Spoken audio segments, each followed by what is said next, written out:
ఇప్పటి రోజుల్లో కుటుంబాలు చూస్తుంటే చాలా బాధ అనిపిస్తుంది.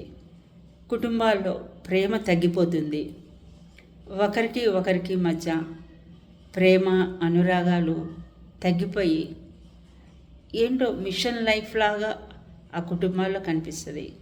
మరి ఒక కష్టం వచ్చినా సుఖం వచ్చినా బంధువులందరూ కలవడానికి వీలవ్వట్లేదు. ఏమైనా బిజీ, మాకు వీలు కావట్లేదు, టైం లేదు, ఇలాంటి సమాధానాలు వింటున్నాం. ఒకప్పుడైతే మరి మన తాతల కాలం నాటి నుంచి ఉమ్మడి కుటుంబాలు ఉండేవి కదండి.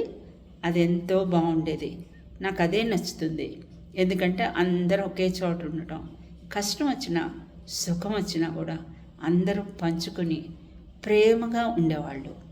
మరి ఇప్పుడోనండి, ఏదైనా ఎవరికైనా బాగాలేదన్నా ఫోన్ల ద్వారా తెలియపరుస్తాం అనుకోండి. బిజీ లైఫ్, ముఖ్యంగా విదేశాలకి వెళ్ళిపోవటం, పిల్లలు వాళ్ళు ఏమన్నా ఉంటే వీడియో కాల్ చేసుకుని మాట్లాడుకోవడం, అంతేనండి ప్రేమ. అంతేగాని దగ్గరుండి చూసుకునే ప్రేమ లేదు. అసలు ప్రేమ తగ్గిపోతుందండి. చెప్పాలంటే ప్రేమని వెతుక్కోవాలనిపిస్తుంది. స్వచ్ఛమైన ప్రేమ కుటుంబాల్లో ఎక్కడ కూడా కనిపించట్లేదు.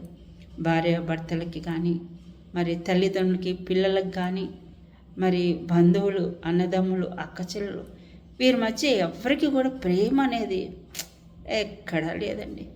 ప్రేమ మరుగైపోతుంది. ప్రేమ కోసం వెతుక్కోవాలనిపిస్తుంది.